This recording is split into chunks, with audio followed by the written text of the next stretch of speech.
ce que tu as fait pour moi. Je proclamerai la gloire de ton nom. Où sont des cris de joie ici? Oh, ta fidélité, je dirai tout haut, tout haut, tout haut, ce que tu as fait pour moi. Je proclamerai la gloire de ton nom. Je parlerai de ta bonté, come on, de ta fidélité. Je dirai tout haut, oh oh, tout haut.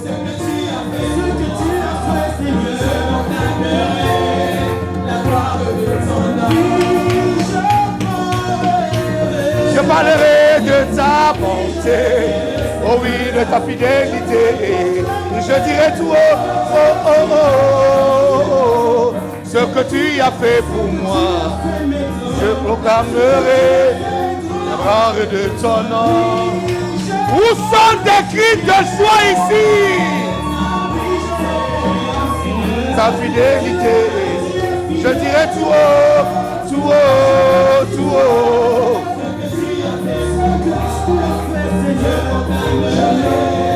La gloire de ton nom.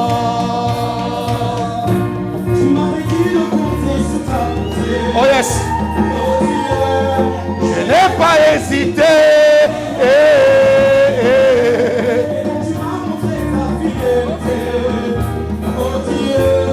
Ça m'a vraiment étonné.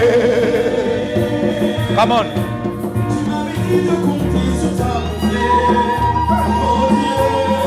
Je n'ai pas hésité.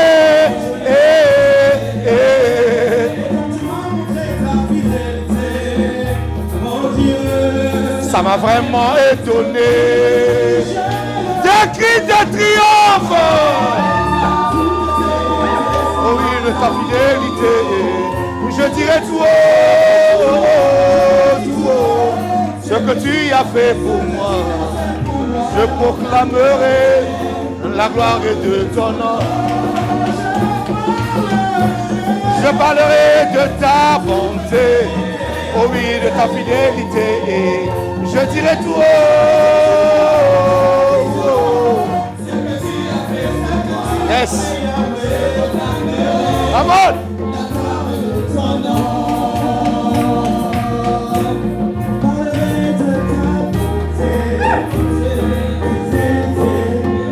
Je dirai tout haut, tout haut, tout haut, ce que tu as fait pour moi. Je proclamerai la gloire de ton nom. Ah Jésus, ah Jésus, ah Jésus. Alléluia. Vous savez, les moments où tu danses pour Dieu, tu es tellement fier, même les anges là-bas sont jaloux. Tu dis, mais comment c'est frère peut danser avec vraiment? Donc il est bien, quoi, il est bien. Qui peut acclamer le Seigneur de grâce? Alléluia. Amen. Ça peut prendre place. Merci beaucoup, équipe d'adoration.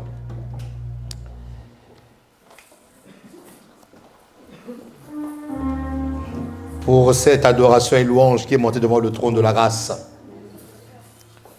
Je vous salue tous au nom de notre Seigneur Jésus. Amen. Ce Dieu qui est bon et qui a permis que nous puissions être là encore, ce n'est pas par habitude, ni par religiosité que nous sommes là. Nous ne sommes pas dans une religion, nous sommes dans une dynamique de foi. Dans une dynamique de foi, de parole, de soif.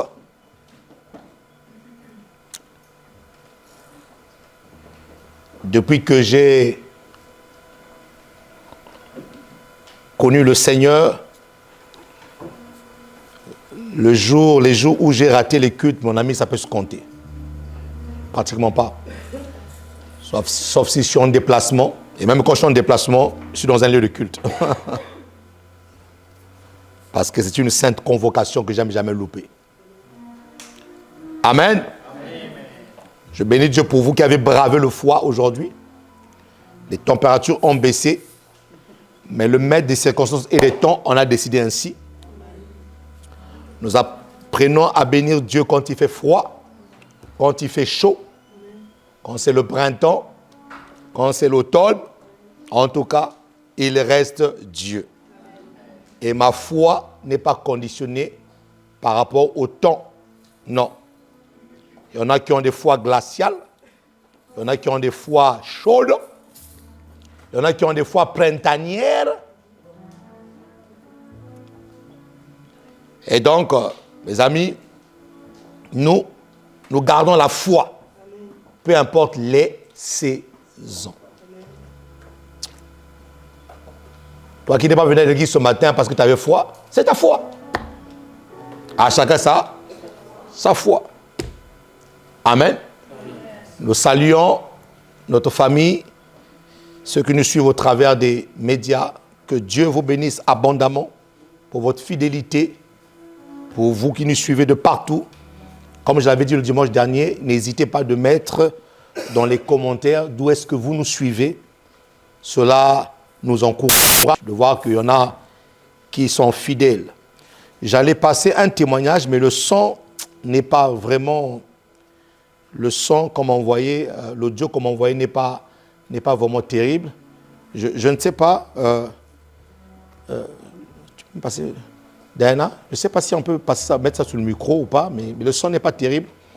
D'une sœur, de nos sœurs qui est à Lyon. Dis avec moi, la grâce fait des ravages. Voilà, d'une de nos sœurs qui est à Lyon, mais le son n'était pas... Elle m'a fait un audio, mais le son n'était pas terrible. Je ne sais pas si on peut le faire passer ici ou pas. Ou bien mettre le micro. Toutes les personnes qui sont en train de vivre le témoignage de la grâce, envoyez un nouveau témoignage. Comme la sœur Diana a su le dire tout à l'heure, cela peut nous permettre d'édifier le peuple de Dieu. Vous voyez, le dimanche dernier, j'ai fait pratiquement une prédication, un enseignement sur les témoignages que les gens ont fait. C'est pour prouver que le Dieu que nous servons est en train d'agir. Hein, est en train d'agir. C'est ce voice-là, Ali, tu donnes à Diana, c'est ce voice-là qui est là. Je ne sais pas si le son, mais le son n'était pas bien. J'ai dit, envoie-moi ton témoignage. Et nous allons... Amen. Dès que vous serez prêts, vous me dites. Alors, après, donc le 31 décembre, nous sommes là. Nous n'aurons pas culte, comme ça a été dit. Nous n'aurons pas culte le matin. Nous aurons notre nuit de traversée le soir à partir de 21h30. Nous sommes là jusqu'à à peu près 2h du matin, 3h du matin, où nous allons prier. Où nous allons dédicacer nos premières heures à Dieu, nos premières heures de l'année, et chaque année nous le faisons. Et comme nous le savons, nous sommes une église enseignée, nous préparons nos offrandes de vœux, où nous disons à Dieu ce que nous voulons pour l'année 2024. Et nous allons le faire ainsi. Amen. Amen. Et après donc les fêtes, donc en janvier, nous aurons un temps de prière avec les AP. Avec les AP, nous aurons un temps de prière avec les assistants pasteurs et les leaders bergers de l'église. Nous allons faire un camp de prière. Nous allons aller faire un camp de prière où nous allons prier pour l'église, nous allons prier pour le peuple de Dieu, nous allons prier pour l'année qui va commencer. Amen. Et Pasteur Flore et moi, on était en train de réfléchir pour faire aussi un autre camp, mais cette fois-ci un camp de jeunesse. Un camp de jeunesse, nous allons prendre avec les jeunes 3 jours de jeûne et prière où on partira quelque part, vraiment avec toute la jeunesse. C'est pour ça qu'à la fin, que le staff de la jeunesse reste à la fin, nous allons commencer déjà à mettre les choses en place. Nous allons faire un camp de jeunesse de prière. Pas un camp de jeunesse pour aller manger, non. Un camp de jeunesse de prière. Amen. De prière. Et je croyais que les jeunes allaient dire Amen. Les jeunes, ils n'aiment pas la prière. Je croyais que les jeunes allaient dire Amen. Dites Amen. Amen. Voilà. Nous allons partir avec les jeunes. Je vais les ramener à la montagne. Vous savez, une chose que j'ai compris avec la jeunesse, c'est que si vous les laissez comme ça, ils ne vont jamais prendre de la dimension. Alors, qu'est-ce que l'aigle fait avec les aiglons lorsqu'il les apprend à voler? Il les prend, il les ramène sur les cimes des montagnes. Il lâche l'aiglon. S'il voit que l'aiglon est en train de... Alors la mère, qu'est-ce qu'elle fait? Elle pique, elle va, elle récupère. Il remonte encore avec son petit. Il dit, tu n'es pas encore prêt. Il ramène encore sur le cime des montagnes. Lorsque les ailes commencent à pousser, qu'est-ce qu'il fait? Lâche. Lorsqu'il lâche, il voit l'aiglon commence à... après un moment donné, si l'aiglon commence à c'est bon, il prend son envol et est parti. C'est ce que je fais avec cette jeunesse-là. Chaque année, je vais les ramener sur les cimes des montagnes. Chaque année. Et on va commencer l'année prochaine. On va les ramener sur les montagnes de prière. Dans la forêt là-bas. On va aller prier avec la jeunesse. À partir de 15 ans, c'est bien. Oui, à partir de 15 ans, c'est bien. 15 ans, on y va. Voilà. 15 ans, 20 ans, 25 ans, 30 ans, 40 ans. Hein? Oui, oui. Oui, oui. On va faire ça. Donc, le staff de la jeunesse, partez par la fin. Nous allons commencer à programmer ça dès maintenant. Et ce qui est bien, c'est que avec le processus qu'on a fait pour nous, les pasteurs et les pasteurs assistants et les leaders bergers, c'est le même processus qu'on fera avec la jeunesse. Voilà, avec la jeunesse. Mais on va bien organiser ça avec les jeunes. On va aller prier. Ouais. L'aigle va vous ramener sur les cimes de montagne. Je vais vous lâcher là-bas. Ouais. Je vais vous lâcher là-bas. Amen. Est-ce qu'on peut acclamer le Seigneur?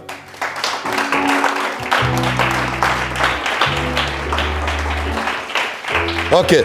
Avant de commencer donc la parole, je ne sais pas si la régie sont prêts. Est-ce que le son il est bon? Est-ce qu'on peut écouter ce témoignage qui nous vient de Lyon? De Lyon. Ce témoignage qui nous vient de Lyon. Maintenant, si le son n'est pas... Parce que le voice qu'elle m'a envoyé n'était pas vraiment terrible.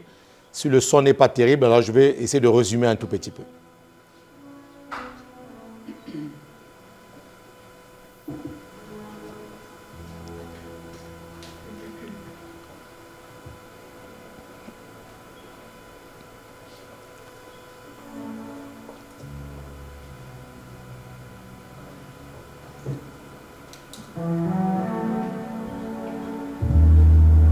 Le son ne sort pas bien.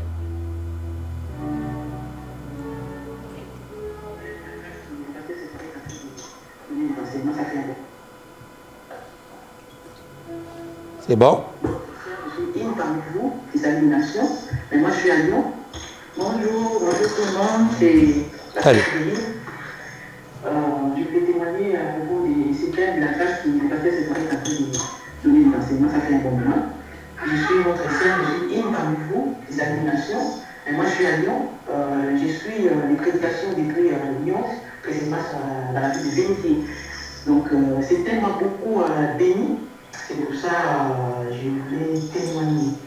En fait, ça fait un bon moment que je suis les prédications sur la grâce et j'ai traversé des moments très très difficiles que je ne voulais même pas que ma famille sache de quoi il s'agit. Et voilà, j'ai épargné ma famille à ça et je suis restée seule face à cette situation très très difficile.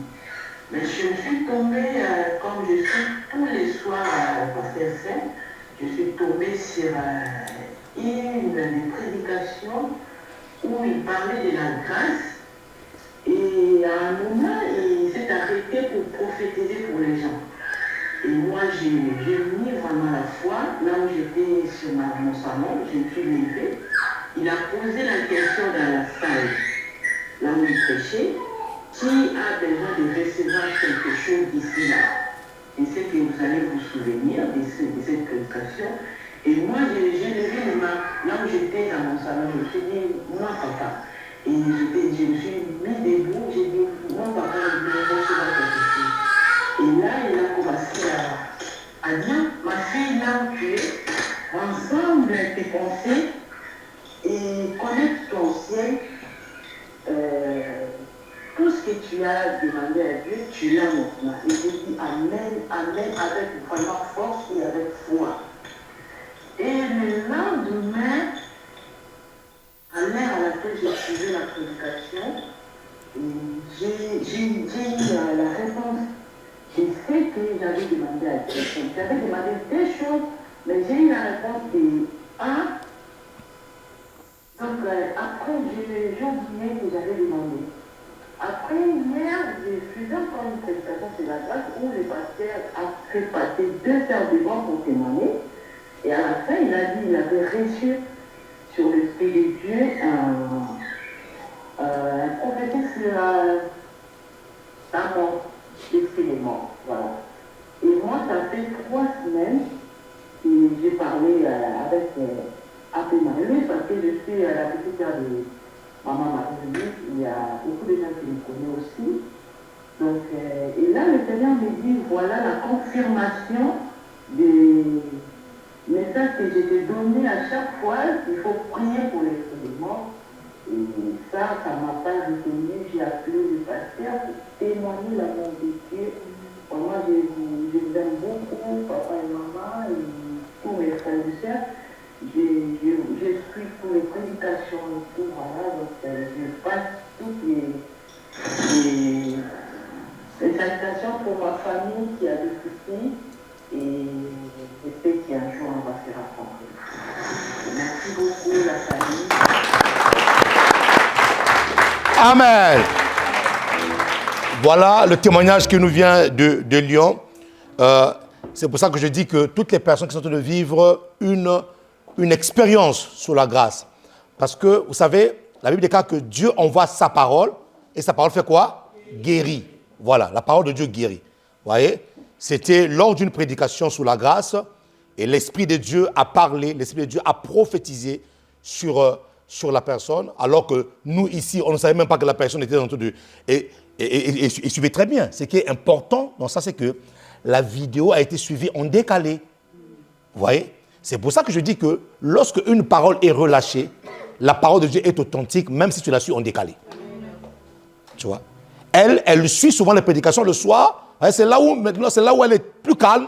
Avec les enfants sont endormis. Elle met les prédications. Donc, elle suit ça en décalé. Et pendant qu'elle suit ça en décalé, elle dit, si tu veux recevoir, lève tes mains. Elle s'est levée aussi. Elle a saisi par la foi. Alors que la scène s'est déjà passée avant. Ça veut dire quoi? Ce que Dieu dit reste authentique. Ouais. Et même la Bible que tu tiens là, ça a été écrit il y a des années. Mais elle reste authentique. Et on a prié sur l'esprit de mort alors qu'elle aussi était dans ce cas-là aussi. Ouais. Et donc c'est pour vous dire quoi, mes amis? C'est pour vous dire que Dieu agit encore jusqu'à présent. Et que si tu es là, c'est que Dieu ne t'a pas oublié. Et qu'il va encore faire des grandes choses dans ta vie. Qui me dit amen ici là? Il va acclamer le Seigneur de grâce. Il va acclamer le Seigneur de grâce. Voilà. Dis avec moi la grâce. Ça fait bientôt, il nous reste quoi? Il reste pratiquement un mois là pour qu'on puisse finir. Mais je vous assure que je n'ai pas encore fini avec la grâce. Ça fait 1 année, dimanche après dimanche, que je prêche sur la grâce. Et là, ce matin encore, pouf, l'Esprit de Dieu m'a ouvert l'esprit. Et cet esprit, ça finira par dire non, la grâce est trop vaste. Tu ne peux pas parler de la grâce en 1 année, impossible. Tu ne peux pas parler de la grâce en 1 année. La grâce qui a fait que le monde soit sauvé là, tu ne peux pas parler de ça en 1 année, impossible. Qui veut dire amen ici là? Mets ta main sur le cœur. Merci pour ta parole, Seigneur. Merci de nous visiter, de nous parler, Seigneur, pendant ces instants. Ouvre, Seigneur, notre connaissance. Ouvre-nous l'esprit afin que nous puissions saisir ta parole au nom puissant de Jésus-Christ de Nazareth. Tu as envoyé ta parole et ta parole guérit ton peuple. Ta parole guérit ton église. Alors nous sommes heureux, Seigneur, d'être dans ta maison et de recevoir la guérison divine au nom de Jésus-Christ de Nazareth. Les saints disent Amen. Romains 6, 8. Nous sommes en train de voir le processus de mort qui nous a donné la grâce. Et nous avons dit que Jésus l'a fait et nous aussi, nous devons le faire. Et tout ce que Jésus-Christ a fait ne sont autres que des principes du royaume. Lorsque un enfant de Dieu qui est né dans le royaume pratique le même principe, il va avoir le même résultat. La vie n'est fait que des principes. Et toi et moi, nous sommes nés dans le royaume. Et donc, si tu es né, qui est né dans le royaume ici là? Si tu es né dans le royaume, alors la première chose que tu devais faire, c'est d'abord d'appliquer les principes du royaume. Et des fois, ça me fait rire lorsque j'entends les chrétiens dire « Non, non, moi j'ai mes propres principes. » Non, non, non. Tu n'as pas tes propres principes. Les premiers principes qui doivent régir ta vie, ce sont les principes du royaume des cieux. Voilà. Si avec tes principes, tu as échoué, et c'est les principes de Jésus. Jésus n'échoue jamais. Il n'échoue jamais. En espoir, hein? Ma délivrance. Emmanuel, tu es ma force, l'encre de mon âme, tu n'échoues jamais. Mon espoir, ma délivrance, Emmanuel, oh oui, tu es ma force, l'encre de mon âme.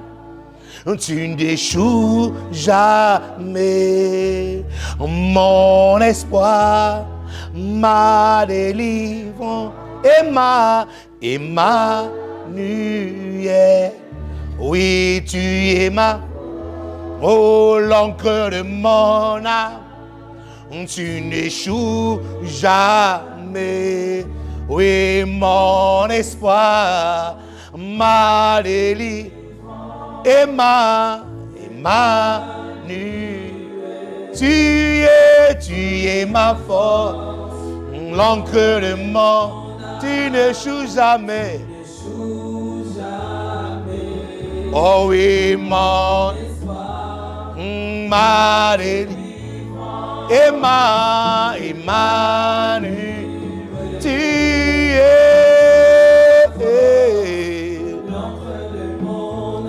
n'échoue jamais. Oh oui, mon espoir, ma délivrance, Emmanuel, tu es ma force, l'encre de mon âme, tu n'échoues jamais. Oh, tu es un espoir, Emmanuel. Oh Seigneur, tu n'échoues jamais. L'encre de mon âme, l'encre qui a été envoyé dans les régions inférieures de la terre pour repêcher mon âme. Tu n'échoues jamais, Jésus. Tu n'échoues jamais. Et tu n'échoueras jamais. Lorsque nous échouons, ce n'est pas Jésus qui a échoué. C'est toi qui as échoué. Ce n'est pas Jésus. Jésus n'échoue jamais. Amen. Donc si Jésus, par sa vie, nous a enseigné les principes, nous devons mettre ces principes-là en marche. Nous devons exécuter ces principes. Et donc il est mort pour que la grâce soit grâce. Et nous devons mourir en nous-mêmes pour que la grâce nous affecte. Nous n'allons plus mourir pour que la grâce soit grâce. Non. Nous allons maintenant mourir pour que la grâce nous a. Vous voyez la différence? Nous ne mourrons plus pour que la grâce soit grâce. Mais nous mourrons maintenant pour que la grâce nous affecte. Parce que Jésus est déjà mort pour que grâce soit grâce. Et c'est vraiment du gâchis de grâce, s'il faut que je l'appelle ainsi. C'est du gâchis de grâce lorsque tu es enfant de Dieu et que de temps en temps que le Seigneur ne te fasse même pas un coucou de grâce. C'est du gâchis de grâce. Dieu doit te faire un coucou. Dieu doit te visiter. Parce que tu es son enfant. Tu es la prunelle de son œil.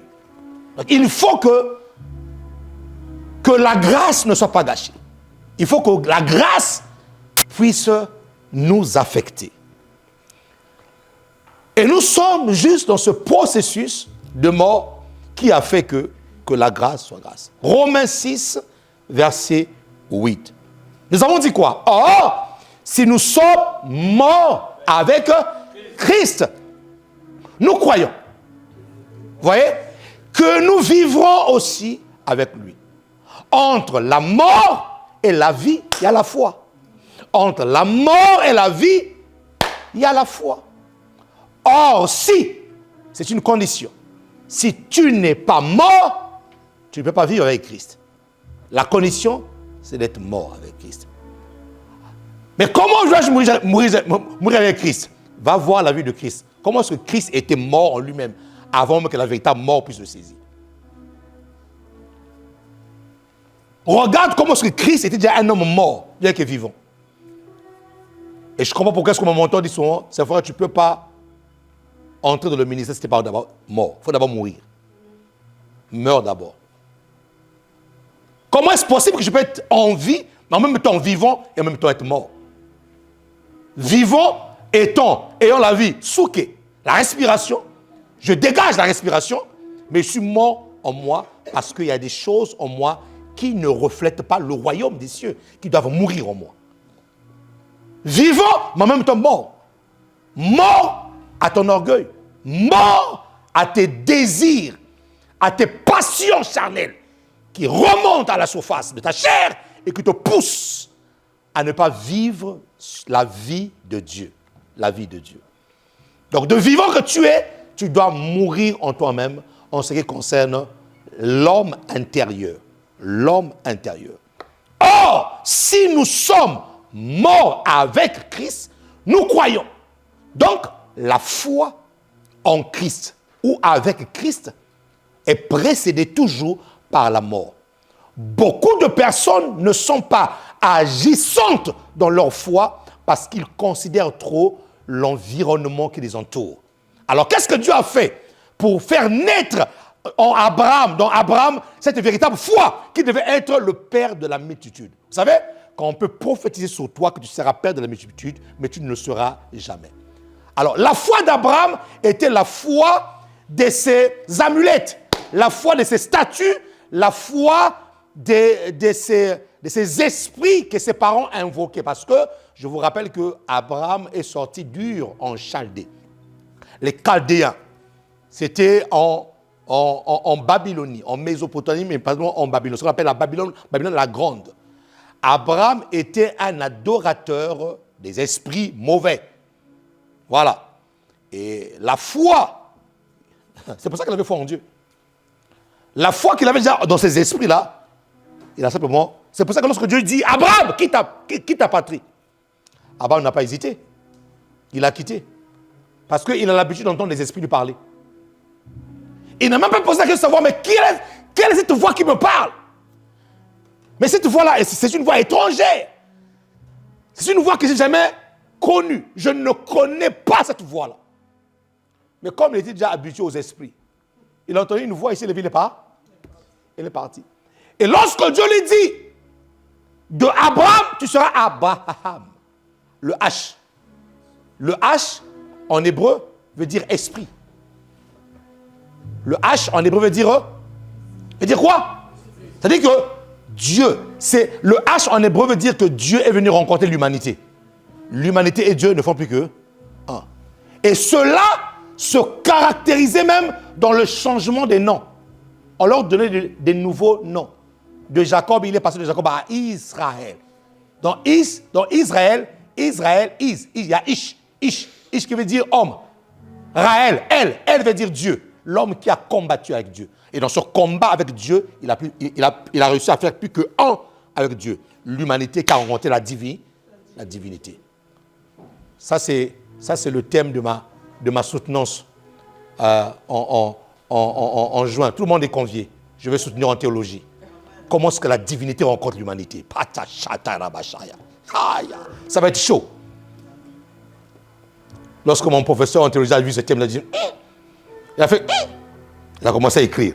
La divinité rencontre quoi? L'humanité. Comment est-ce qu'on peut retrouver l'humanité dans la divinité de Christ? En tout cas, venez ce jour, ça sera en juin. Toute l'église, vous êtes conviés. Venez beau et belle. Soyez bien habillés, chic. Votre papa va soutenir.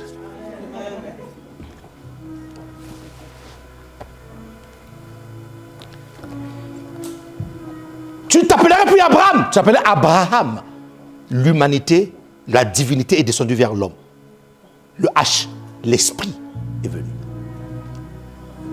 Et pour lui donner une autre dimension de foi, il avait besoin de voir. Donc, il devait mort à ses croyances et être vivant maintenant pour Dieu. Maintenant, ce transfert-là devait se passer par la foi. Dieu lui dit, Abraham, sors. Qu'est-ce que tu regardes? Les étoiles. Si tu peux les compter, cela sera quoi? Ta postérité. Donc, Abraham devait mourir à ses coutumes et avoir une foi d'être capable de croire que Dieu est capable de donner des enfants qui sont nombreux comme les étoiles du ciel. Il avait une foi, mais par rapport à sa divinité. Mais il n'avait pas la foi de Dieu. Tu peux avoir la foi, mais ce n'est pas la foi de Dieu. Il avait besoin d'avoir la foi de Dieu.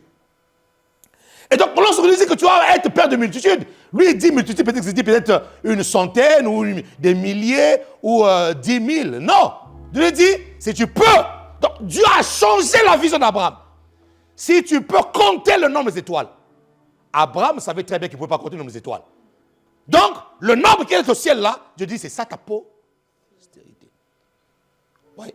Il y a une foi dans la grâce qui active les choses. Et cette foi se manifeste lorsque tu commences à mourir en toi-même vis-à-vis de ton environnement proche. Qu'est-ce que Dieu a dit à Abraham? Après avoir levé les yeux vers le ciel, il dit, parcours le pays. Parcours le pays, du nord au sud, de l'est à l'ouest. Ce que tu vois là, je te le donne. Donc Abraham avait besoin de mourir vis-à-vis de son environnement proche. C'est pour ça, mes amis, lorsque vous croyez en quelque chose, faites attention aux dires des gens autour de vous. Si eux, ils ne croient pas que tu peux le faire, toi, tu es la première personne à croire que tu vas y arriver. Tu dois mourir à ton environnement proche si tu veux vivre pour Christ, vivre avec Christ. Or, si nous mourons avec, nous croyons aussi que nous allons vivre avec eux. Mais la vie avec Christ passe par la foi. Or, cette foi-là est activée si tu es mort avec lui. Mais mort en quoi? Mort par rapport à ta vie présente. Je vais dire à une personne ce matin, qui t'a dit que tu ne réussiras pas, tu réussiras au nom de Jésus de Nazareth. Nous basons notre foi par rapport aux statistiques. Notre foi est basée par rapport aux statistiques que le monde nous donne, que la vie nous donne, les possibilités que la vie nous offre. C'est par rapport à ça que tu bases ta foi. Mais ta foi ne doit pas être basée par rapport à ce que tu vois. Ta foi doit être basée par rapport à Dieu. Il faut que pour que la foi de la grâce, moi j'appelle ça la foi de la grâce, pour que la foi de la grâce s'active, tu dois mourir en toi-même concernant ce qui t'entoure. Ce qui t'entoure. Ce qui nous entoure influence notre foi. Par la vue, par ce que nous entendons, par ce que nous voyons, par ce que nous touchons, par les informations qui arrivent à nous. Voyez? Abraham savait que, vu son âge à l'époque et sa femme qui était doublement ménopausée, il n'allait pas avoir des enfants. Voyez? Donc, il devait maintenant être mort par rapport à cet environnement. Hein? Mourir par rapport à cet environnement. Mourir par rapport à l'environnement de la France qui vous dit que ça y est, c'est fini, c'est terminé. Vous devez être mort parce que toi, tu n'es pas en France. Tu es dans le royaume et parachuté en France. C'est compliqué ça, dit ça. Nous vivons en France, mais nous sommes dans le royaume. Je répète encore. Je vis en France, mais je ne dépends pas de la France. Je dépends du royaume. Donc, lorsque Dieu veut te bénir, ou lorsque Dieu veut te donner un travail, le travail qu'il te donne vient du royaume. Ça ne vient pas de la France. Non, non, non. Ça vient du royaume.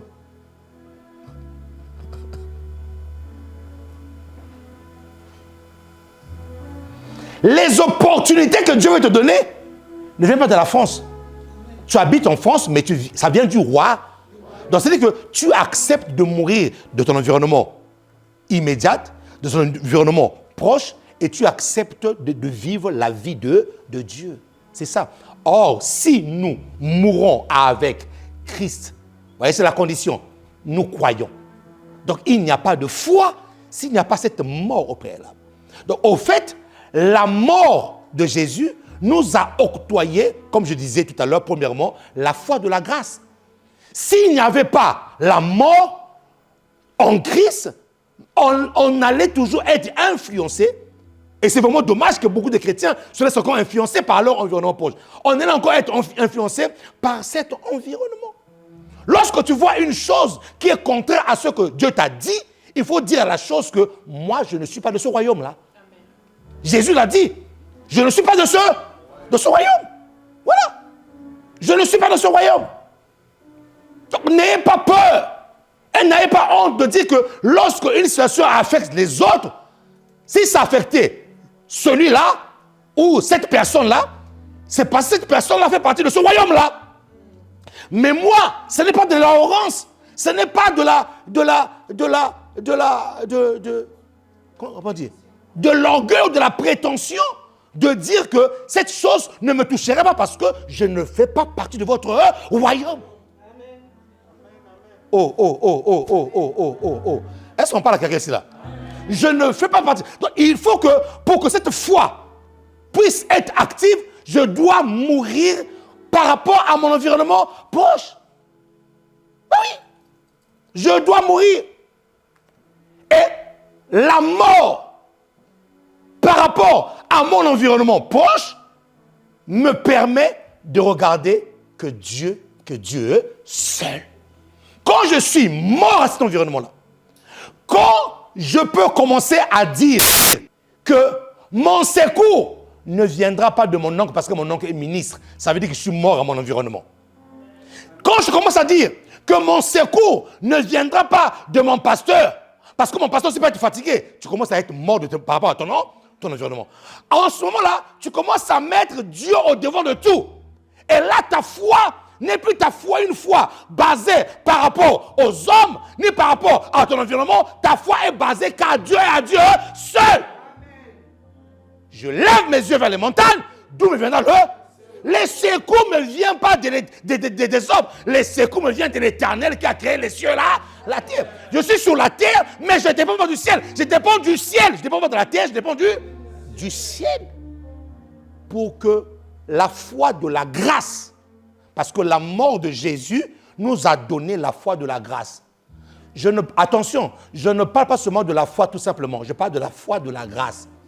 C'est quoi la foi de la grâce? La foi de la grâce, c'est la foi qui naît lorsque je suis mort par rapport à mon environnement. Lorsque je ne compte plus que sur Dieu.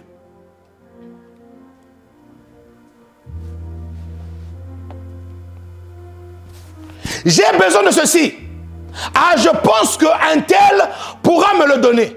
Parce qu'un tel a des moyens et je suis sûr que si je l'appelle, il va me donner. Tu n'es pas mort par rapport à ton environnement. Attends, tu demandes à Dieu, mais tout en comptant sur les hommes. Ça, c'est pas Dieu. C'est-à-dire, moi, c'est pas Dieu, ça. Tu demandes à faire quoi? Tu demandes à Dieu, mais en comptant sur les... Ce n'est pas Dieu. Évidemment, on est d'accord que Dieu ne passe que par les hommes. Mais l'homme que tu as choisi là, pour avoir ça, ça se trouve que ce n'est pas par là que Dieu passera. Or, si la condition, c'est d'être mort, tu vis trop. C'est pour ça que la foi n'est pas libérée. Tu vis trop. Pourquoi est-ce qu'aujourd'hui, les gens ont ces maladies psychosomatiques qui commencent à créer des cancers en eux? Tu vas voir un jeune de 30 ans, AVC. Mais d'où vient cet AVC? Ça vient d'où? Ça vient d'où?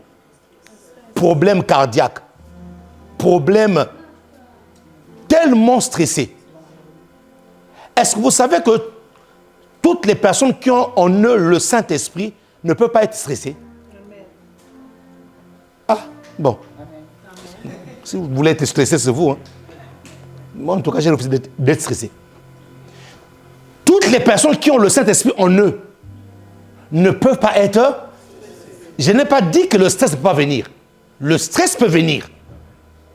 Mais moi, rester dans un état de stress, non. Non.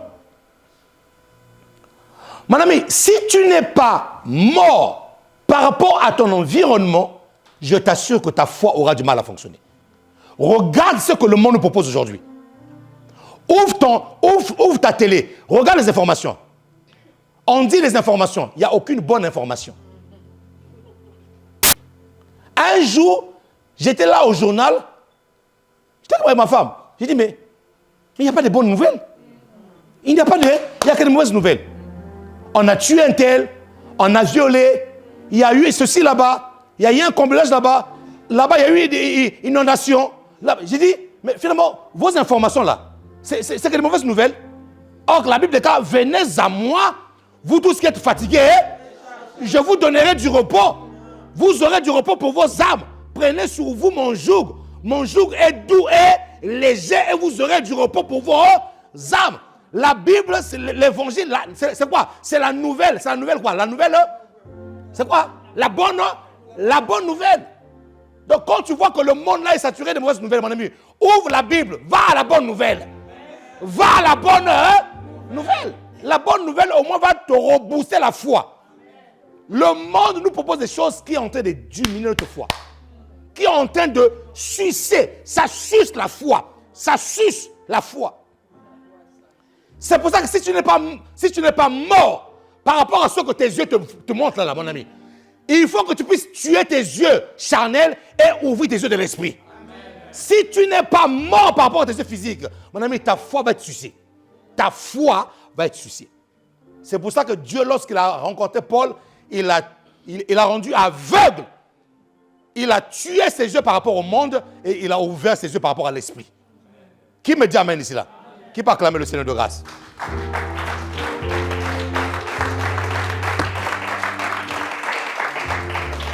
Donc la mort en Christ ou la mort de Jésus nous a donné la foi de la grâce. La foi qui s'obtient dans la grâce. Pas la foi de ses efforts. La foi qui s'obtient dans la grâce. Il y a une foi qui naît lorsqu'on est mort en Christ.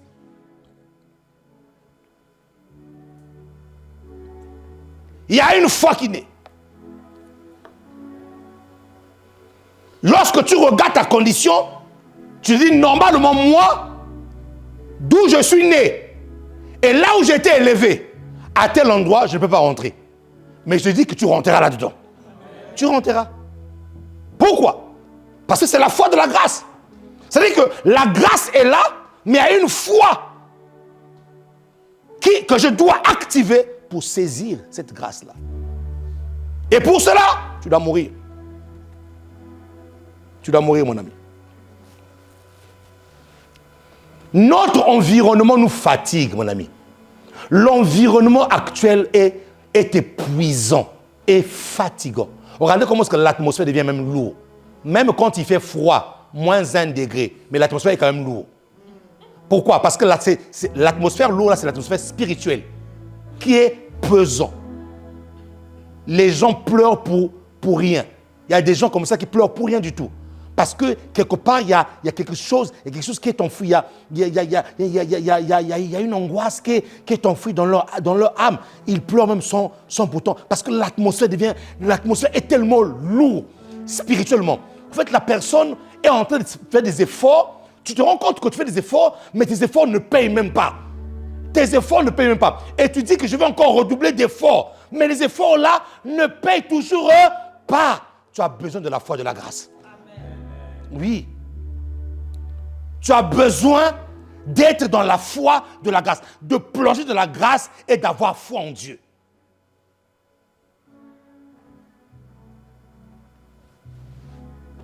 Regardez les hommes. Ils travaillent toute leur vie. Et à 64 ans, 65 ans, ils prennent leur retraite. Au moment où ils commencent à toucher sa retraite, tellement que le corps a été bousillé. C'est-à-dire que les os ne sont plus en place. Les reins ne sont plus en place. À peine qu'ils disent, maintenant, je vais pouvoir me respirer un tout petit peu. Je vais aller dans un pays chaud. Lorsqu'ils me disent, je vais aller dans un pays chaud.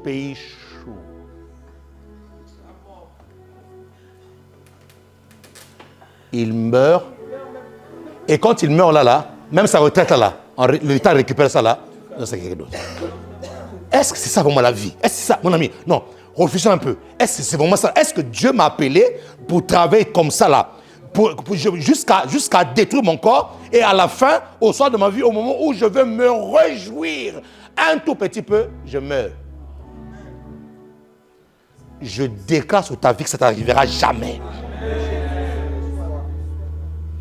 Je déclare sur ta destinée que ça t'arrivera jamais. Même si on dit que c'est difficile, moi je suis dans la grâce, je suis dans la grâce.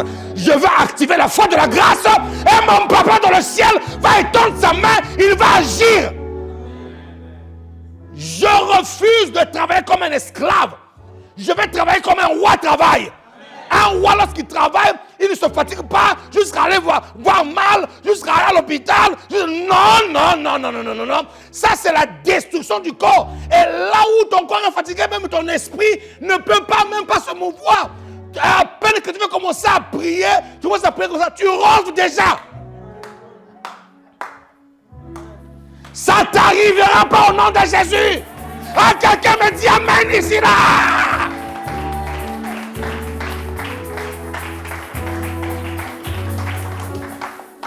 Au moment où il faut aller adorer Dieu, ton corps est fatigué.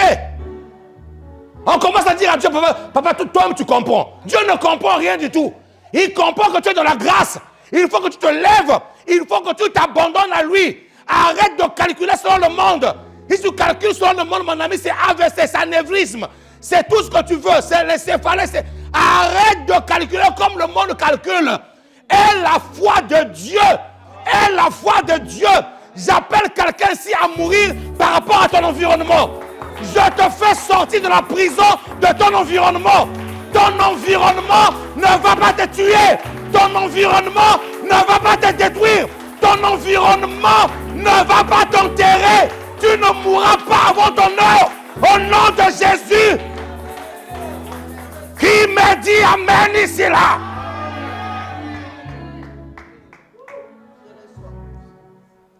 Dieu ne t'a pas appelé sur la terre pour vivre comme un esclave et mourir sans te réjouir. Écoutez-moi très bien, la vie éternelle commence sur la terre. La vie éternelle ne commence pas le jour où tu mourras. La vie éternelle commence le jour où tu as dit oui à Jésus. Donc tu dois prospérer avec Jésus même dans ton vivant. Est-ce que je parle à quelqu'un ici là?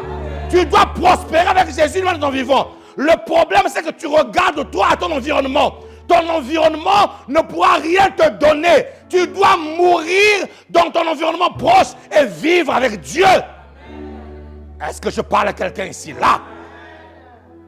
Est-ce que je parle à quelqu'un ici là? Oh! Si nous sommes morts avec Christ, nous croyons. Nous croyons, mon ami. Nous croyons. Nous croyons. Nous allons être de la génération de Caleb. Ils ont reçu la promesse de Dieu. Ils avaient 45 ans. Il avait 45 ans. Lorsque il est rentré en possession de la promesse de Dieu, il avait 80 ans, le double. Mais il avait encore la vigueur d'un jeune de 45 ans. Cela va t'arriver au nom de Jésus-Christ de Nazareth. Cela va t'arriver. Je vois dans ta vie des opportunités divines qui vont te shifter. Je vois dans ta vie des opportunités divines qui vont commencer à faire que tu ne travailles pas comme les autres personnes travaillent. Oh, est-ce que je parle à quelqu'un ici là? Je vois dans ta vie des chemins que Dieu est en train de frayer, qui va te permettre de travailler. Oui, parce que, écoutez-moi très bien, travailler est une manière de manifester la gloire de Dieu. Mais travailler n'est pas une manière de te tuer le corps. Je répète encore, travailler est une manière de manifester la gloire de Dieu. Mais travailler n'est pas une manière de détruire ton corps. Parce que le Saint-Esprit a besoin de ton corps. L'Esprit de Dieu pour se mouvoir sur la terre. Et Dieu, pour qu'il devienne visible sur la terre, il a besoin de ton corps. Si ton corps est fatigué, si ton corps est paumé, l'Esprit de Dieu, Dieu ne pourra pas être visible. Et c'est l'un des moyens, l'un des systèmes que l'ennemi a mis en place pour fatiguer les enfants de Dieu, pour que Dieu ne soit pas visible. Dieu va te faire entrer dans un moment de repos, le repos de la foi. Lorsque tu rentreras là-dedans, mon ami, Dieu va commencer à agir. Je veux que quelqu'un puisse mourir par rapport à son environnement immédiat. Cet environnement-là est pollué, mon ami. Est pollué. cet environnement-là est pollué. Au travail, on va te mettre en compétition avec telle personne. Cette affaire d'émulation. Celui qui vend le plus aura une prime de temps. Et toi, tu es là.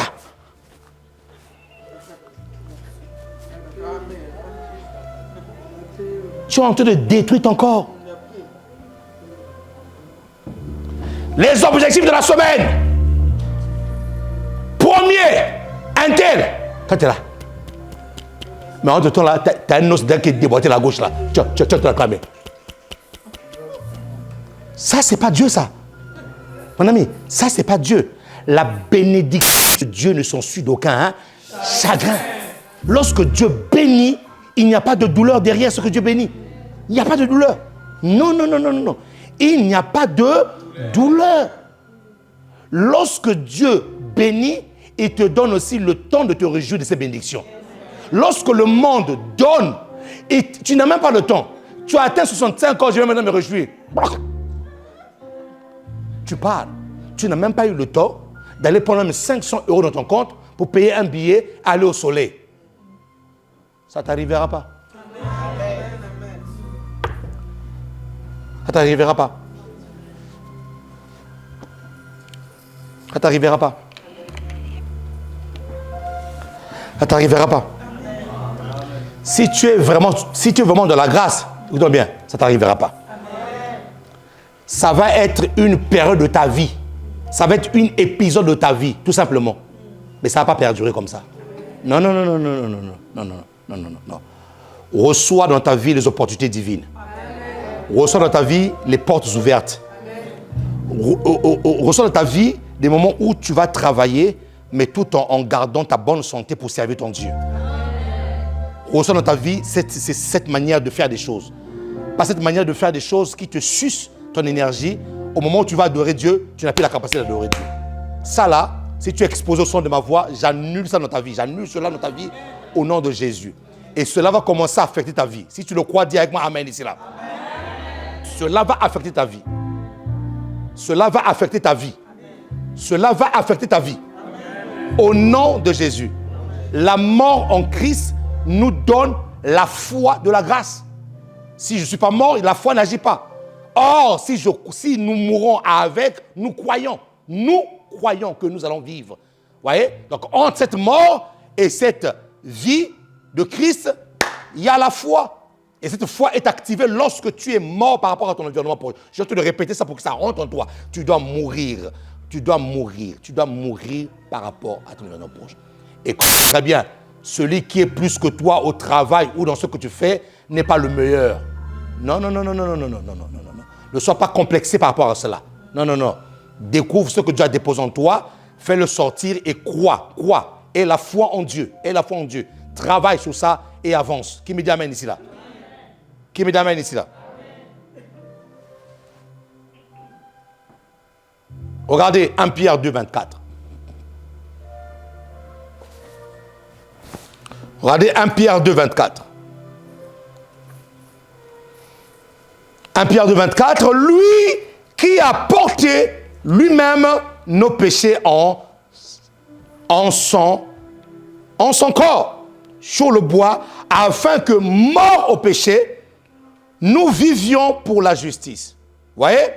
Lui, par les meurtrissures duquel nous avons été guéris. Qu'est-ce que Jésus a fait? Il a porté sur lui nos péchés. La Bible déclare afin que, morts au péché. Donc, la mort dont Jésus nous parle ici, là, dont la Bible nous parle ici, là, c'est la mort au péché. Lorsque une personne est dans la grâce, cette personne-là est morte au péché. C'est-à-dire que le péché est existant, mais ce péché-là ne l'affecte plus. Pourquoi? Parce que la personne est morte. Morte au péché veut dire quoi? C'est-à-dire que tu as développé en toi une insensibilité au péché. Tu n'es plus sensible au péché. Le péché peut être servi dans un plateau en or, en diamant. Tu ne le prendras pas parce qu'il est sur un plateau en or ou en diamant. Tu es mort. Et donc, lorsque la Bible nous demande de mourir de passer par la mort pour que la grâce nous affecte, nous devons être des hommes qui sont morts au péché. Dites-moi, morts au péché. Redis-le encore. Afin que, mort au péché, nous vivons pour la justice. Vous voyez, la mort de Jésus-Christ nous a aussi donné quelque chose dans la grâce, c'est la justice. Toi et moi, nous sommes justifiés lorsque nous acceptons de mourir au péché. Vous voyez, c'est ça, mon ami. Vraiment, je veux que tu comprennes ça. Tout le principe est là. Tout le principe passe par la mort. Je suis en train de vous donner, au fait, qu'est-ce que la mort de Christ nous a donné. Il nous a donné la foi de la grâce. Si je ne meurs pas dans mon environnement, il n'y a pas la foi qui fonctionne. La mort de Christ nous a donné une justice. Vous voyez? Si tu veux continuer à être, non, d'abord, premièrement, si tu veux être justifié et continuer à être justifié par Christ, tu dois mourir, être mort au péché. La mort au péché veut dire que lorsque le péché arrive, lorsque le diable me propose le péché, j'ai la capacité de lui dire, ce péché-là, je ne le prends pas. Je ne le mangerai pas. Je ne mangerai pas ce plat du péché. C'est ça. Lorsque tu prends un mort, vous ramenez un mort ici, ce mort-là ne va pas écouter ce qu'on va lui dire. Si on dit, levons-nous tous. Vous tous qui êtes vivants, vous allez vous lever, mais le mort qui est là, couché, ne pourra jamais se lever. Pourquoi? Parce qu'il est coupé du monde dans lequel nous vivons. Il est coupé de l'environnement. Oh! Il est coupé de l'environnement. Je peux même servir la Sainte Seine. Je mets la Sainte Seine. Je dis, ceux qui sont baptisés et prêts, même si le mort a été baptisé, il ne va pas se lever. Parce qu'il est coupé. Il est coupé du monde. Donc quand on dit mort au péché, tu es coupé du monde par rapport au péché. Le péché ne t'influence plus. Le péché, au fait, lorsque le péché vient à toi, le péché doit trouver une personne morte. Une personne qui ne réagit plus. Insensibilité au péché. Insensibilité à ses propositions. Insensibilité à la compromission. Insensibilité à tout ce que le péché peut te proposer. C'est ça la mort au péché. Et lorsque tu commences lorsque tu commences à mourir au péché, alors tu es en train d'activer la justification. Lorsque tu meurs au péché, tu actives la justification. La Bible déclare que pour que nous puissions vivre pour la justice. Je suis mort pour vivre pour la justice. Je suis mort pour que la justification devienne efficace. Tu es déjà justifié. Tu es déjà justifié. Lorsque Dieu te voit maintenant sans péché. Maintenant, c'est quand tu commences à mourir au péché que tu rends cette justice-là devient efficace, devient effective dans ta vie. Ce n'est pas que Dieu te condamne. Non, il ne te condamne pas. Mais lorsque tu es mort au péché, tu es en train de dire à Satan que je suis un homme, une femme justifiée. Et comme je suis justifié, je ne peux pas vivre dans le péché. Je ne peux pas accepter que le péché m'affecte. Je ne peux pas accepter en fait, je ne peux pas ouvrir une porte au péché. Dis-moi, fermons la porte au péché. On redit encore plus fort, fermons la porte au péché. Voilà. La plupart des gens qui pêchent, qui ne sont pas morts au péché, c'est parce qu'ils ne se rendent pas compte qu'ils ont été justifiés. C'est parce qu'ils ne se rendent pas compte que devant Dieu, ils sont sans péché. Ah mon Dieu. Devant Dieu, tu es sans péché. Et comme devant Dieu, tu es sans péché, ça veut dire qu'en toi, il n'y a pas de péché. C'est-à-dire que quand le péché vient, il ne doit pas trouver en toi son allié. Le péché ne va pas trouver en toi son allié. Parce qu'en toi, il n'y a plus de... Je ne sais pas si quelqu'un comprend cette philosophie-là. En moi, il n'y a plus de péché. Donc quand le péché vient, il ne trouve pas en moi son allié. Voilà. Il n'y a rien qui l'attire. Parce que je suis déjà... En fait, sur mon front et dans mon esprit, c'est marqué justice de Dieu. Et comme c'est marqué justice de Dieu, même quand il vient, il ne trouve pas en moi son collaborateur. Je ne peux même pas collaborer avec lui parce que Dieu m'a rendu sans péché.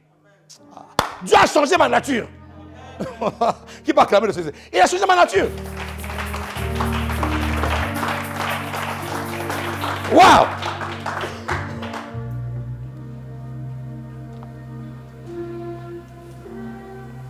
Donc la mort de Jésus, dans la grâce, nous a octroyé la foi de la grâce, Mais aussi, cette mort de Jésus nous a octroyé quoi? La justice de la grâce. La justice. La foi de la grâce. La justice de la grâce. Oui, la justice de la grâce. Je n'ai pas dit la justice dans la grâce. La justice de la grâce. Oui. Parce qu'il y a la justice des hommes. Mais moi, je parle de la justice de la grâce. Ça va, mes amis? Amen. Ça va, mes amis? Amen. Celui qui est mort au péché peut vivre pour la justice de Dieu.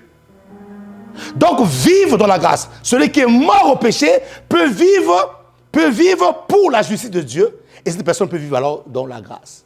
Pourquoi? Parce que tu es mort au péché.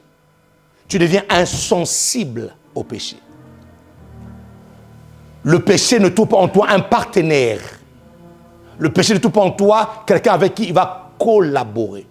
Il n'y a plus de collaboration dans le péché. Parce que je suis mort. Dans la mort de Jésus, j'ai la capacité d'être mort à mon péché. Ça va, mes amis? Amen. Souvenez-vous de ça.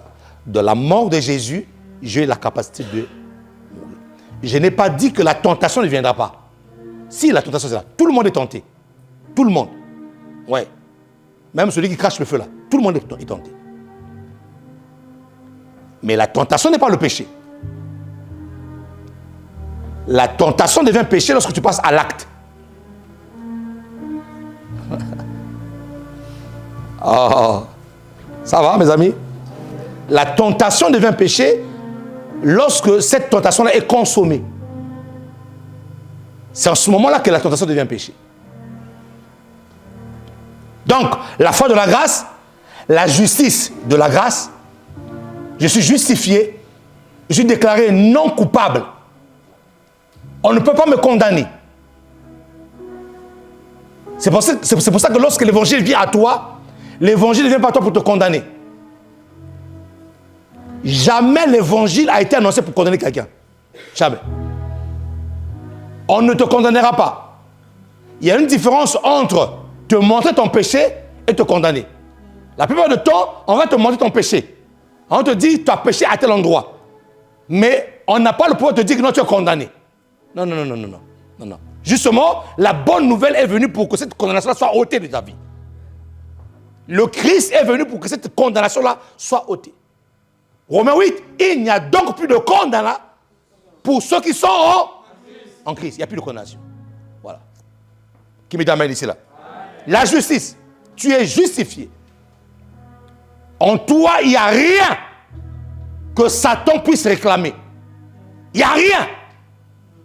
Même pas des coutumes. Les coutumes qui ont détruit tes parents, tes grands-parents, ces coutumes-là ne vont jamais te détruire. Jamais. Parce qu'en toi, il n'y a rien qui puisse donner le droit légal. Dans ton homme intérieur, c'est marqué justice. Lorsqu'il y a une épée qui vient se lever sur ta vie pour te cogner, Dieu crie justice. Lorsque les envoûteurs veulent se lever pour dire on va l'envoûter pour bloquer sa vie, Dieu dit justice. Tout en toi, dans ton homme intérieur est justice. Et donc, tu ne dois pas accepter l'inacceptable. Il y a des chrétiens qui acceptent l'inacceptable. Non, ce n'est pas grave. Ça arrivait, ça arrivait. Non, non, non, non, non, non, non. Ça arrivait, il faut que je change ça. Pourquoi? Parce que je suis dans la justice. Je suis justifié. Acclame la justice de Dieu de ta vie.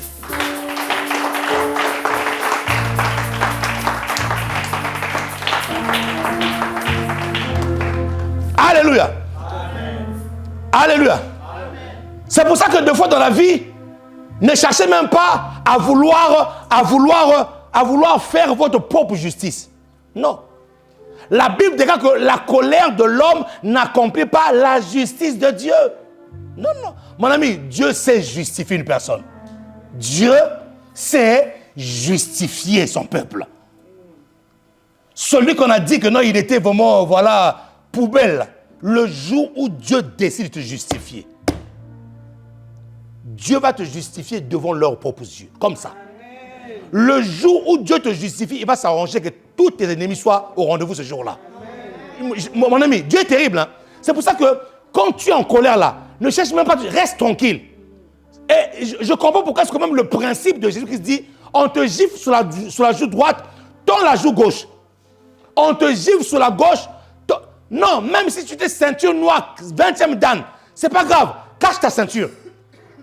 Mon ami, Dieu sait justifier son peuple. Dieu sait justifier son peuple. Dieu sait justifier son peuple. Regardez Pharaon. Pharaon a malmené Israël. Pharaon a fait du mal à Israël. Un peuple décimé, un peuple oppressé, dans des charges. Le peuple mourait de travail. Le peuple faisait quoi? Le peuple faisait quoi? Ça ne t'arrivera pas au nom de Jésus-Christ. Tu ne mourras pas de travail. Le peuple mourait de travail. Le travail n'était plus un épanouissement pour eux, c'était maintenant un objet de mort, de destruction. Le peuple mourait de travail. Le peuple mourait de travail. Un peuple oppressé. Le jour où Dieu a décidé de rendre justice à Israël, Israël a traversé la mer Rouge à pied sec, mais les chars de Pharaon ont été engloutis. Lorsque Dieu permet que sa justice se fasse, il va faire en sorte que tous tes ennemis soient là. Pour que toi tu traverses la mer Rouge à pied sec, mais pour que eux, ils puissent être engloutis dans les eaux de la mer Rouge.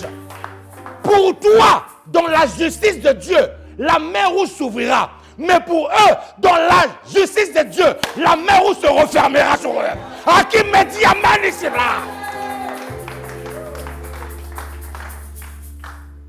Oh!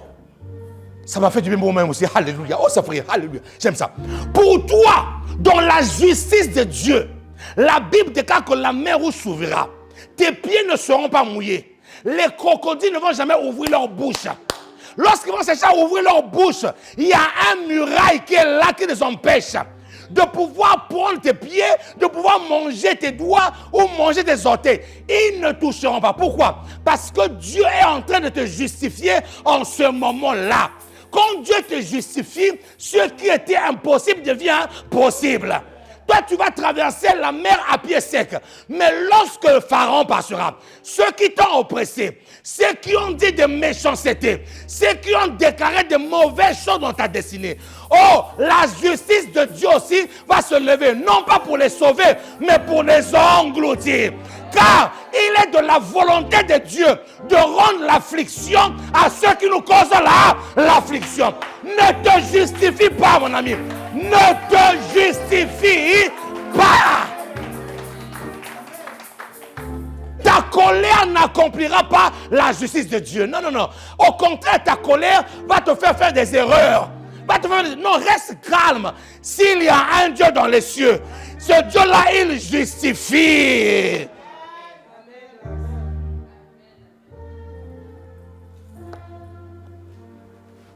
Il justifie.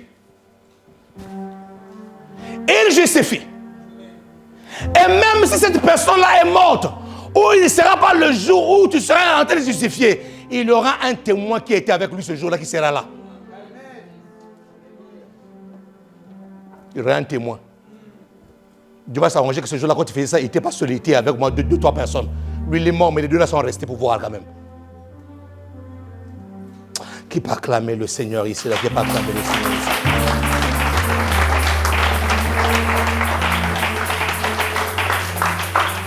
Si tu n'es pas mort en toi-même, tu vas te lever. Tu vas chercher les moyens maintenant pour commencer à te justifier. Ah non, je vais me justifier.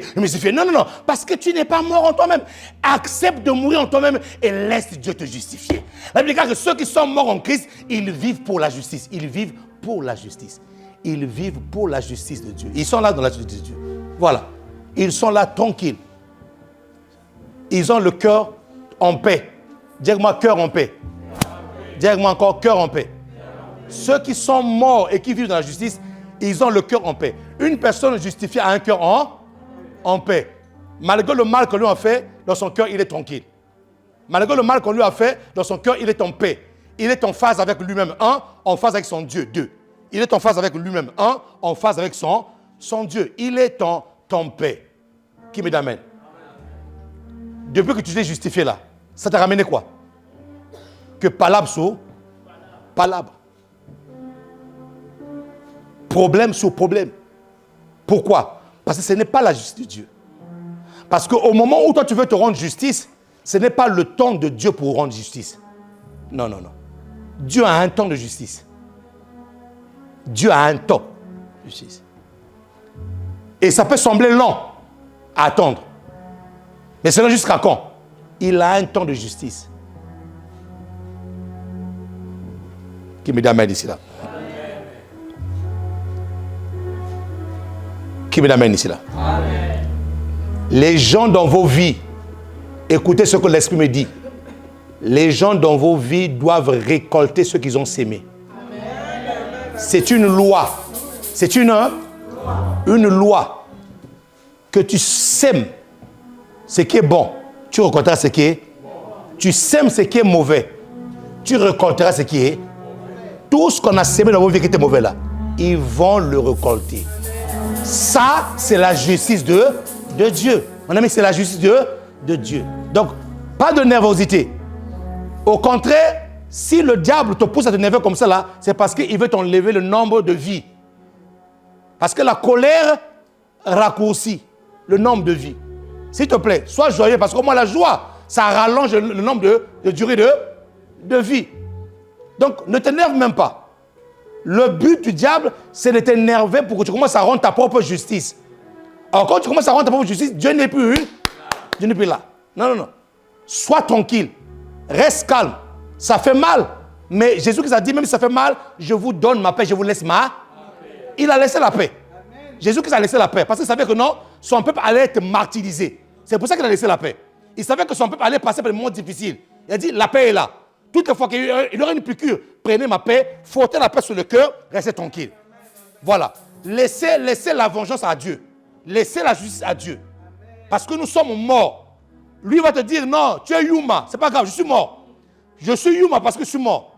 Je suis Bolos parce que je suis mort.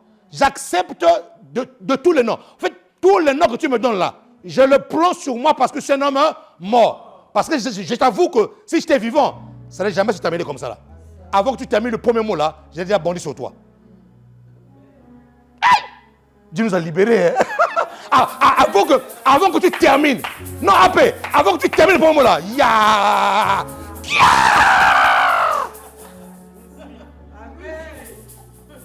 Non, moi jamais. Jamais de la vie. Oh non, non, non, non, non, non, non, non, non, non, non. Ah! Non, Dieu nous a libérés. Hein? Ah non, Jésus. Non, non, non, non, Jésus.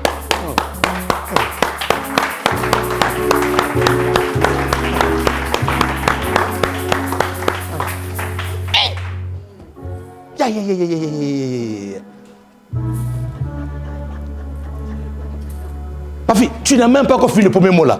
Je saute déjà sur toi là. Comme un sauvage. Dieu nous a libérés. Et donc là maintenant, tu restes tranquille. Tu dis, oh Dieu, ta justice. Oh Dieu, ta justice. Oh Dieu, ta justice. Oh Dieu, ta justice. Mais lorsque cette justice se fera, Dieu dit, il faut qu'il soit là ce jour-là. Il dresse une table en face des mers. Ce jour-là, tu vas t'asseoir. Dieu dit, hé, vous aussi, adversaire, asseyez-vous à la même heure.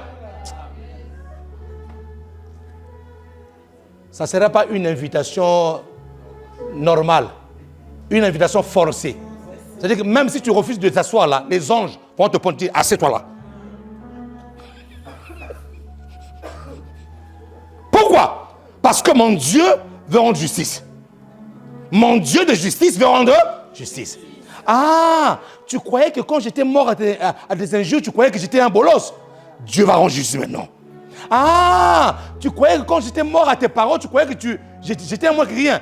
Dieu va rendre justice, mais j'étais mort pour vivre dans la justice de Dieu. Yes. Attention, fais attention à ça. Voilà, je suis mort à ça parce que je vis dans la justice. Donc je ne vais pas me justifier. Je ne vais pas me justifier parce que comment pourrais-je me justifier alors que je vis déjà dans la justice? Donc je peux me justifier. Je suis déjà dans la justice, donc je laisse cette justice-là faire. Et quand je le fais, mon ami, c'est succulent, c'est glorieux, c'est puissant, c'est honorifique, c'est solennel, c'est glorieux, c'est puissant, c'est joyeux. Tous les mots que vous pouvez donner, c'est cela.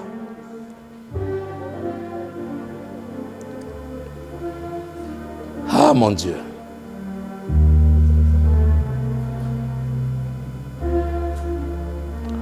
On a failli pendre Mardoché par le général du roi là. J'oublie son nom. Il est parti faire quelques pendaisons pour qu'on puisse pendre Mardoché parce que Mardoché avait collaboré avec eux. Mais le bois qu'il avait érigé pour pendre Mardoché, c'est lui-même qu'on avait pendu là-dessus. Mon ami, je te parle de la justice de Dieu. Ils ont fait quelque chose pour te pendre toi. Mais ce n'est pas toi qu'on va pendre là-dessus. C'est eux-mêmes qui seront pendus là-dessus. Ça, c'est la justice de Dieu. Et pour vivre cette justice-là, tu dois mourir en toi-même. Tu dois mourir. Quand on te fait ces choses-là, tu n'es pas obligé de répondre. Il y a un Dieu dans les cieux. Quand on te fait ces choses-là, tu n'es pas obligé de montrer que toi aussi tu sais parler. Non, tout le monde sait que tu sais parler. Et d'ailleurs, même, tu as même fait la Sorbonne. Mais reste tranquille. Ce n'est pas ta Sorbonne qui va te justifier. Il y a un Dieu dans les... Lève-toi, acclame le Seigneur de grâce. Il y a un Dieu dans les cieux.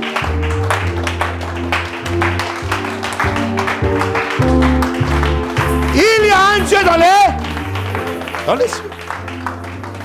La mort de Jésus dans la grâce nous a octroyé la foi de la grâce, mais nous a aussi octroyé la justice de la grâce.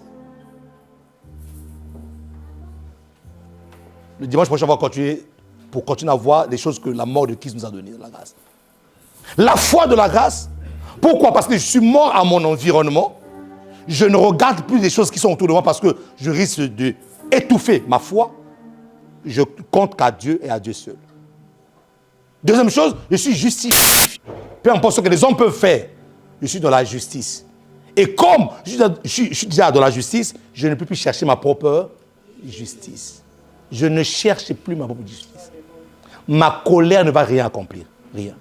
Au contraire, ça va encore empirer des choses. Sois sage. Dis à ton voisin, sois sage. Sois sage. Sois sage. Sois sage. Sois sage. Garde tes mains levées.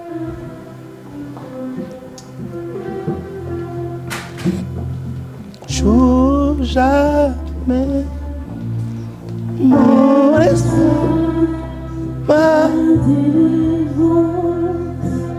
ma nuit. Tu es ma force, l'encre de mon âme. Tu joues jamais mon espoir, et ma nuit. Tu es ma force, tu n'échoues jamais.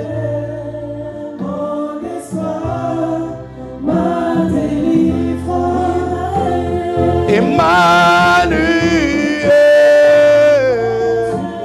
oh, tu n'échoues jamais. Élève ta voix là où tu es. Commence à dire, Seigneur, justifie-moi, justifie-moi. Commence à dire, Seigneur, justifie-moi. Dis à Dieu, tu es ma justice. Dis à Dieu, tu es ma justice. Come on, tous ensemble. Dis à Dieu, tu es ma justice. Tu es ma justice. Dis à Dieu, tu es ma justice. Emmanuel.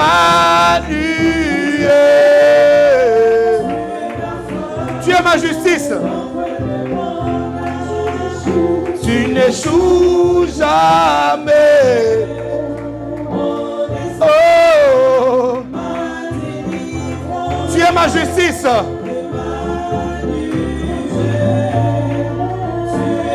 Oh, tu n'échoues jamais.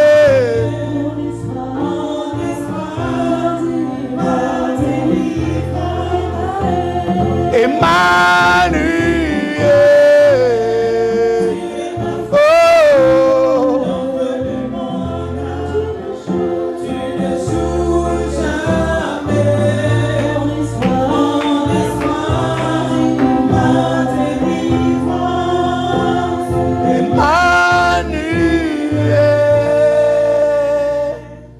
quelqu'un ici a souffert des injustices qui ont blessé son cœur. Lève tes mains là où tu es. Tout de suite là, Dieu veut te guérir maintenant.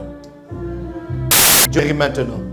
Toutes les personnes qui ont subi des injustices, qui ont frustré leur cœur, je vois Dieu guérir des cœurs ce matin. Je vois le Saint-Esprit en train de passer les pansements spirituels. Les injustices que tu as connues, Dieu te dit, ne te venge pas. À Dieu la vengeance, à Dieu la rétribution. Maintenant, toi, sois en paix avec toi-même, sois en paix avec ton Dieu. Maintenant, par la puissance du Saint-Esprit, mets ta main droite sur ton cœur, que Dieu commence à guérir ton cœur maintenant. Que Dieu commence à guérir ton cœur maintenant. Je vois l'Esprit de Dieu souffler sur les cœurs et toutes les blessures de cœur, toutes les blessures intérieures. Oh, je parle à toutes les blessures intérieures.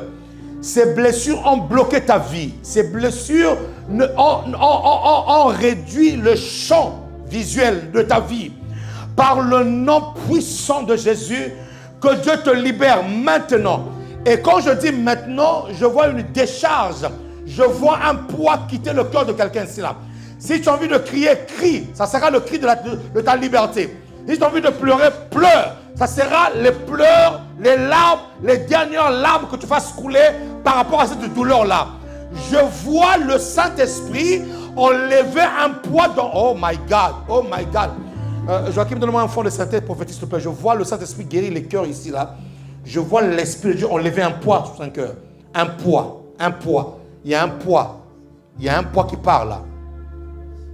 Laisse-toi conduire, mon enfant. Laisse-toi conduire. Donne-moi un son prophétique, s'il te plaît. Les sons qui ouvrent l'esprit là. C'est ça que je veux. Voilà. Je je vois un poids partir ici. Le poids d'un cœur très chargé. Et Dieu me dit que même ce poids-là pouvait causer un cancer. Un cancer. Mais tu ne mourras pas du cancer. Que ton cœur soit libéré maintenant. Que le Saint-Esprit commence à enlever toutes les frustrations que tu as eues dans ton cœur.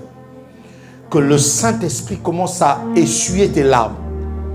Les larmes que tu fais couler aujourd'hui sont les dernières larmes que tu feras couler par rapport à cette douleur. Parce que cette douleur est en train de partir complètement de ton cœur. Ça part complètement de ton cœur. Ça part complètement de ton cœur. Dieu est en train de guérir. Dieu guérit. Il guérit dans ton cœur. Que ce poids, par le nom de Jésus, lâche ta vie maintenant au nom de Jésus. Lâche ta vie maintenant. Sors de ton cœur spirituel. Et commence à recevoir la paix de Dieu. Commence à recevoir la paix de Dieu. Reçois la paix de Dieu. Et j'entends dans mon esprit, une nouvelle naissance vient de se faire. Une nouvelle vie vient de commencer. Une nouvelle naissance vient de se faire actuellement. Tu es né de nouveau aujourd'hui parce que Dieu vient de te donner un nouveau cœur. Il vient de te donner un nouveau cœur. Que la paix de Dieu qui surpasse toute chose soit ton héritage dès maintenant et à jamais. Au nom de Jésus, je déclare et décrète que si cela a été un frein pour ta destinée, cela ne sera plus un frein pour ta destinée. Parce que ton cœur a été libéré, parce que ce poids a été consumé, ce poids a été anéanti. Au nom puissant de Jésus, il n'y a plus de blessure dans ton cœur. Il n'y a plus de blessure dans ton cœur. Il n'y a plus de blessure dans ton cœur. Il n'y a plus de blessure dans ton cœur. Au nom puissant de Jésus, quelqu'un me dit Amen ici là. Acclame et pousse des cris de joie. Acclame et pousse des cris de joie. Acclame et pousse des cris de joie.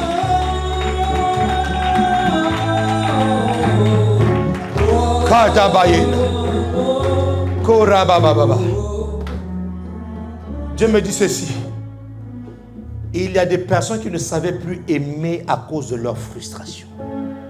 Ils ont perdu le sens de l'amour, le sens d'aimer son prochain.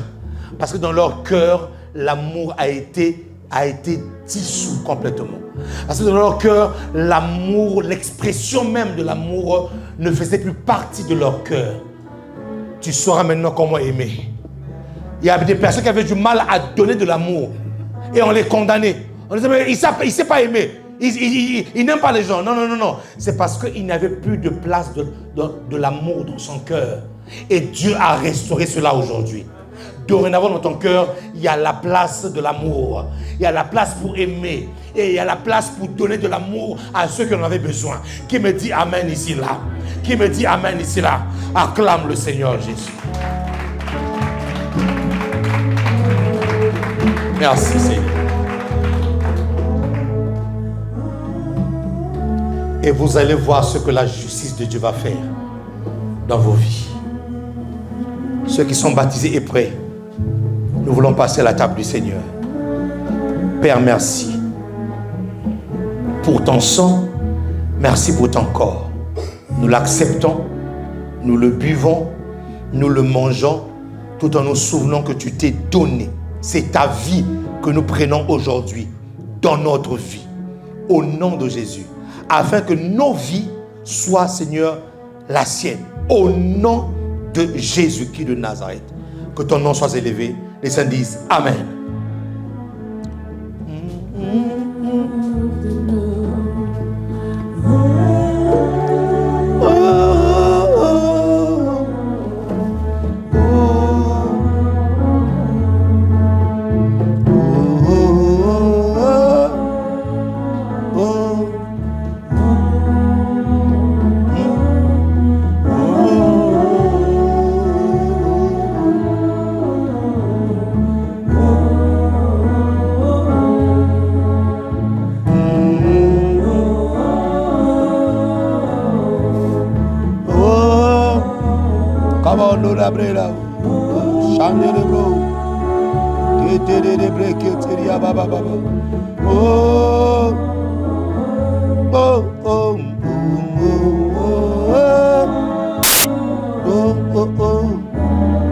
Merci Seigneur.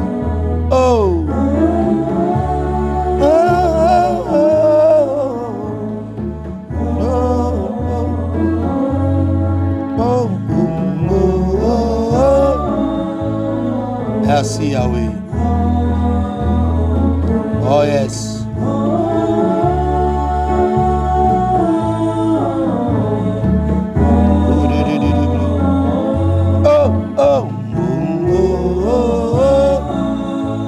Karabadi Grace.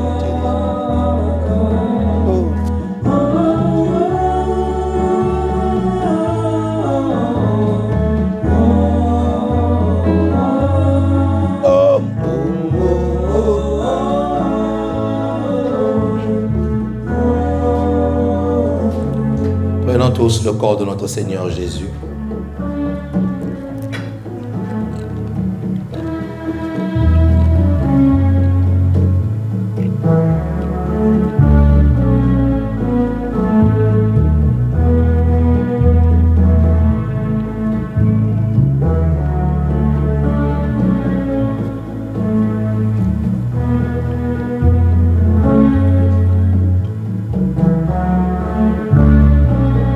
Et nous prenons tous le sang de notre Seigneur qui a coulé pour nous, pour la rémission de nos péchés. Nous le prenons avec action de grâce par le nom de Jésus.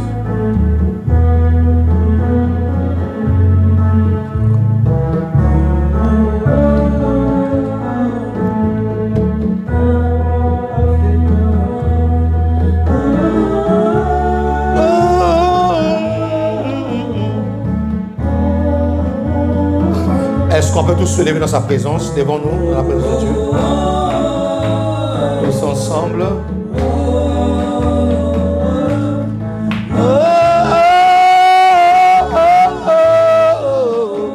Merci Seigneur.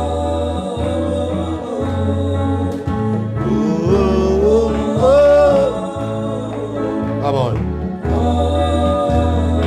Tous ensemble.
De ton frère.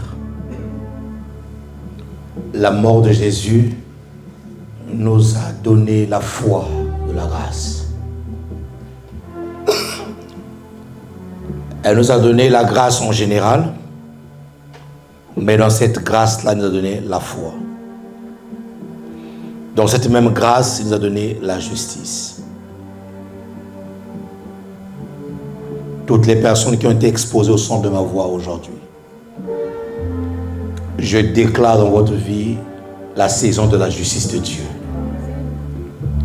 Et cette saison commence maintenant. Ramenez les témoignages de ce que Dieu vous a justifié. Parce qu'il va le faire. Il va le faire. Il va le faire. Dieu notre Père, nos mains réunies ensemble, nous proclamons l'unité du Père, du Fils et du Saint-Esprit.